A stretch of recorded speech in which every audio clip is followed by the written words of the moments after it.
नमस्कार दोस्तों, स्वागत है आपका हमारे YouTube channel BEd lesson plan में। दोस्तों, लेसन प्लान की सीरीज में आज हम एक नई पाठ्य योजना लेकर आए हैं जिसका प्रकरण है भोजन तथा भोजन के अवयव। यह पाठ्य योजना जीव विज्ञान से संबंधित है। दोस्तों, इस पाठ्य योजना को आप कक्षा 6 से लेकर कक्षा 8 तक किसी भी कक्षा में पढ़ा सकते हैं। तो दोस्तों, हम फॉर्मेट के अनुसार आगे बढ़ेंगे। सबसे ऊपर पाठ्य योजना संख्या लिखेंगे और उसके बाद विद्यालय का नाम। दोस्तों, यहाँ पर उस विद्यालय का नाम लिखेंगे जहाँ पर आपको शिक्षण के लिए जाना है। यहाँ पर उस महाविद्यालय या विश्वविद्यालय का नाम नहीं लिखेंगे जहाँ से आप अपना बीएड का कोर्स कर रहे हैं। दोस्तों, उसके बाद हम ब्लॉक्स बनाते हैं जिसमें दिनांक, कक्षा, वर्ग, विषय, उपविषय, चक्र और अवधि जैसी सूचनाओं को लिखते हैं। तो इसमें विषय में विज्ञान, उपविषय में जीव विज्ञान और अवधि में 35 या 40 मिनट कुछ भी लिख सकते हैं। और कक्षा में उस कक्षा को लिखेंगे जिस कक्षा के लिए आप इसको बना रहे हैं, और यहाँ पर आप साथ में एक वर्ग का कॉलम भी और जोड़ सकते हैं। तो प्रकरण लिखेंगे। इसके बाद में भोजन तथा भोजन के अवयव।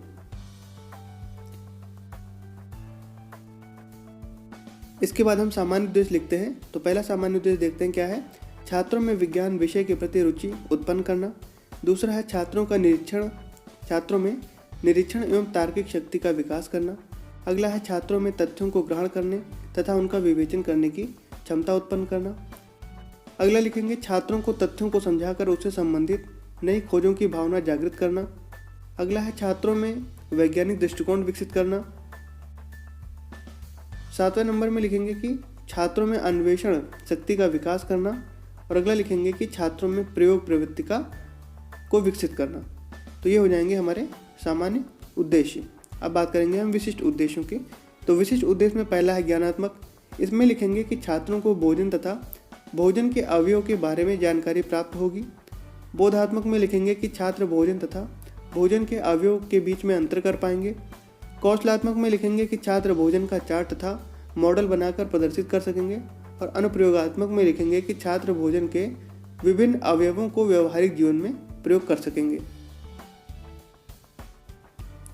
तो दोस्तों, इसके बाद हम शिक्षण विधि लिखते हैं। तो शिक्षण विधि में हम व्याख्यान विधि का प्रयोग करेंगे, प्रदर्शन विधि और प्रश्नोत्तर प्रविधि का भी प्रयोग करेंगे। सहायक सामग्री में कक्षा कक्ष, उपकरण और पूर्व ज्ञान में लिखेंगे कि सभी छात्र भोजन के बारे में सामान्य जानकारी रखते हैं।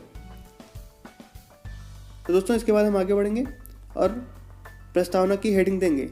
दोस्तों, यदि आप हमारे नए दर्शक हैं तो दोस्तों हमारे वीडियो को आप लाइक भी करें और हमारे चैनल को सब्सक्राइब भी करें और अपने दोस्तों के साथ शेयर भी जरूर करें। तो चलिए आगे बढ़ते हैं। प्रस्तावना की हेडिंग देंगे और इसमें 2 कॉलम बनाएंगे प्रश्न और उत्तर के। तो पहला प्रश्न लिखेंगे कि जीवित रहने के लिए हमें किस चीज़ की आवश्यकता होती है या किस वस्तु की आवश्यकता होती है। तो इसमें लिखेंगे कि जीवित रहने के लिए हमें हवा, भोजन, पानी की आवश्यकता होती है। फिर दूसरा प्रश्न लिखेंगे कि कुछ भोज्य पदार्थों के नाम बताइए। तो यहाँ पर छात्र अपने पूर्व ज्ञान के अनुसार उत्तर देंगे कि गेहूँ, चावल, दूध आदि।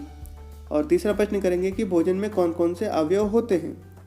तो यह समस्यात्मक प्रश्न बन जाएगा और इसी के अनुसार हम अपना उद्देश्य कथन लिखेंगे कि छात्रों, आज हम भोजन तथा भोजन के अवयव के बारे में अध्ययन करेंगे। इसके बाद हम प्रस्तुतिकरण की हेडिंग देंगे और 3 कॉलम बनाएंगे। शिक्षण बिंदु, छात्र अध्यापक क्रियाएं और छात्र क्रियाएं। तो शिक्षण बिंदु में हम कार्बोहाइड्रेट की हेडिंग देंगे। पहला प्रश्न करेंगे कि गेहूं तथा चावल में क्या मिलता है। तो यहाँ छात्र अस्पष्ट उत्तर देंगे, तो इसी प्रकार से लिखा जाएगा। तो उत्तर में लिखेंगे कि गेहूं तथा चावल में कार्बोहाइड्रेट मिलता है। तो जब आप इसका उत्तर देंगे तो छात्र यहाँ पर ध्यानपूर्वक सुनेंगे। फिर अगला प्रश्न है कि कार्बोहाइड्रेट क्या होते हैं। तो यहाँ भी छात्र निरुत्तर रहते हैं। तो इसमें आगे लिखेंगे कि कार्बोहाइड्रेट हमें ऊर्जा प्रदान करते हैं। इसमें कार्बन, हाइड्रोजन तथा ऑक्सीजन विद्यमान रहते हैं। और जब भी आप स्पष्टीकरण देंगे तो छात्र क्रियाओं में लिखेंगे कि छात्र ध्यानपूर्वक सुनेंगे।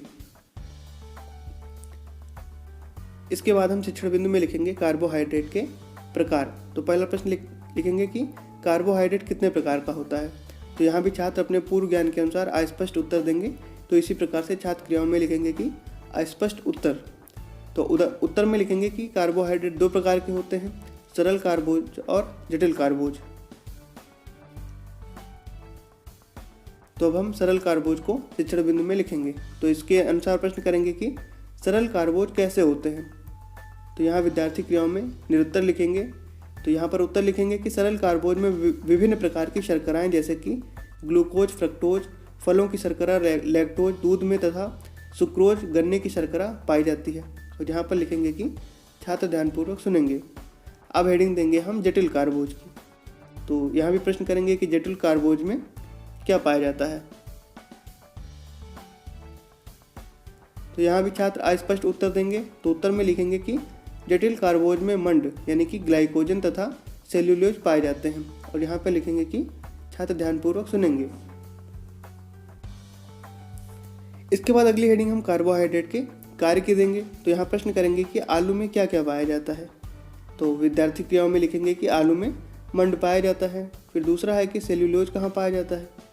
तो इसमें लिखेंगे कि ये सभी पेड़ पौधों में पाया जाता है। और तीसरा लिखेंगे कि कार्बोहाइड्रेट के क्या कार्य हैं।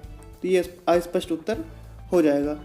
तो इसके बारे में स्पष्टीकरण में लिखेंगे कि श्वसन में ली गई ऑक्सीजन से हमारे शरीर के ऊतक में ईंधन के रूप में चलते रहते हैं, जिसके फलस्वरूप CO2, H2O तथा ऊर्जा उत्पन्न होती है, जिसका प्रयोग दैनिक जीवन में हम करते हैं। यहाँ पर लिखेंगे कि छात्र ध्यानपूर्वक सुनेंगे।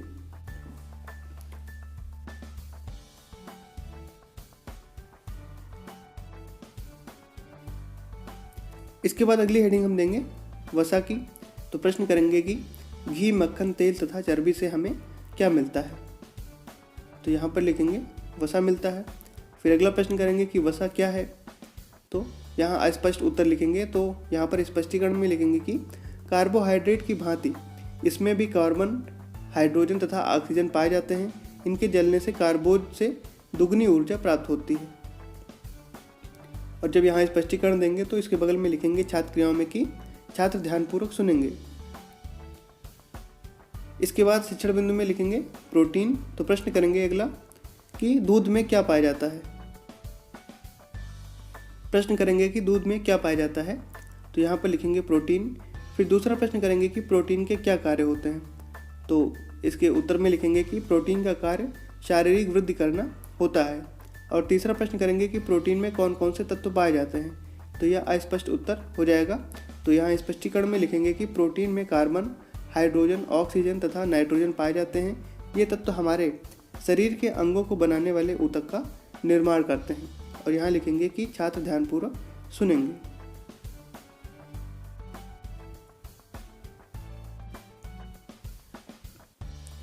इसके बाद हम शामपट सारांश की हेडिंग देंगे। इसमें हम 2 कॉलम बनाते हैं, बोध प्रश्न और प्रत्याशित उत्तर। तो पहला प्रश्न लिखेंगे कि भोजन में कौन कौन से अवयव पाए जाते हैं। तो उत्तर में लिखेंगे कि भोजन में कार्बोहाइड्रेट, वसा, प्रोटीन, विटामिन, खनिज तथा जल पाए जाते हैं। दोस्तों, ये जो शामपट सारांश होता है इसको आपको शामपट पर लिखना होता है और उसके बाद विद्यार्थियों को इसको अपनी उत्तर पुस्तिका में लिखने के लिए निर्देशित किया जाता है। तो दूसरा प्रश्न लिखेंगे कि कार्बोहाइड्रेट कितने प्रकार के होते हैं। तो इसमें लिखेंगे कि कार्बोहाइड्रेट 2 प्रकार के होते हैं, सरल तथा जटिल कार्बोज। फिर तीसरा प्रश्न है कि प्रोटीन में कौन कौन से तत्व पाए जाते हैं। तो इसमें लिखेंगे कि प्रोटीन में 4 तत्व पाए जाते हैं, कार्बन, हाइड्रोजन, ऑक्सीजन और नाइट्रोजन। तो ये 4 तत्व पाए जाते हैं। इसके बाद हम हेडिंग देंगे निरीक्षण कार्य की। तो इसमें लिखेंगे कि अध्यापक छात्रों को शामपट सारांश कक्षा में लिखने का निर्देश देकर कक्षा में घूम घूम कर निरीक्षण करेंगे। उसके बाद पुनरावृत्ति प्रश्न की हेडिंग देंगे। तो इसमें उत्तर का कॉलम नहीं बनाते हैं क्योंकि ये जो प्रश्न होते हैं ये मौखिक रूप से पूछे जाते हैं और इनका उत्तर छात्रों से प्राप्त कर लिया जाता है। तो देखिए, पहला प्रश्न क्या है कि भोजन में कौन कौन से अवयव पाए जाते हैं। दूसरा प्रश्न है कि दूध की शर्करा को क्या कहते हैं।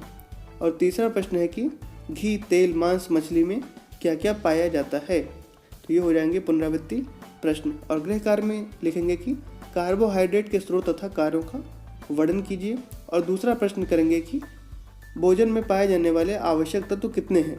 तो इनको विद्यार्थियों को घर से लाने के लिए कहेंगे। दोस्तों, इनकी जो संख्या है, जैसे कि जो पुनरावृत्ति की संख्या है प्रश्नों की, इनको आप और भी बढ़ा सकते हैं और गृह कार्य में भी 4 या 5 प्रश्न दे सकते हैं। दोस्तों, यहाँ पर पाठ्य योजना हमारी कंप्लीट होती है। आपको वीडियो कैसा लगा हमें कमेंट करके जरूर बताइए। हमारे वीडियो को लाइक करिए, चैनल को सब्सक्राइब भी करिए और दोस्तों के साथ शेयर करना बिल्कुल ना भूलें। धन्यवाद।